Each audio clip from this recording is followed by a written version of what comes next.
हाँ, मैं तुम्हें ही ढूंढ रही थी। किस लिए? क्योंकि मैं तुम्हें पहचान गई। जैसे तुम अपने आप को शो कराती हो वैसी हो नहीं। तो तुम्हें क्या है इससे? मुराद मेरा है, उससे दूर रहो तुम। मुराद सर सिर्फ मेरे बॉस हैं और कुछ नहीं। तुम्हें कोई गलतफहमी हुई है। और वैसे ये सवाल पूछने वाली तुम होती कौन हो? ओह, मैं जानती हूँ तुम एक बहुत चालबाज लड़की हो, मगर मुझ पे नहीं चलेंगी ये चालबाजियाँ। मुराद को भी फंसा नहीं पाओगी तुम। उसके साथ दीदम है, सब समझती हूँ तुम्हारे यहाँ जॉब करने का मतलब।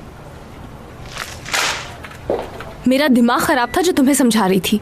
मैं यहाँ पर ये जॉब अपनी जरूरत के तहत करती हूँ, सुन लो। और तुम्हें जिसको जाकर बताना है बता दो, क्योंकि मेरे दिल में चोर नहीं है।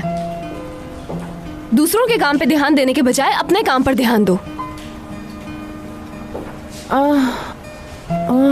तुम मेरे बारे में बताओ, कैसा काम करती हूँ मैं? तुम मुझसे जानना चाहती हो अपने बारे में? अगर इस ऑफिस में कोई भी अक्लमंद है तो वो जानता है कि तुम क्या हो। और मुराद सर की तो मुझे समझ में नहीं आती, उन्होंने तुम्हें यहाँ रखा हुआ किस लिए है? प्लीज मुझसे इस तरह बात मत करो, मुझे बहुत बुरा लग रहा है। तुमने जो कल किया मेरे लिए, मैं उसका शुक्रिया अदा करने आई थी और तुम मुझसे इस तरह बात कर रही हो।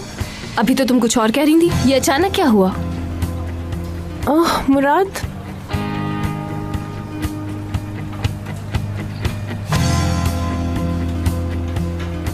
मुराद सर, मैं मेरे रूम में आइए।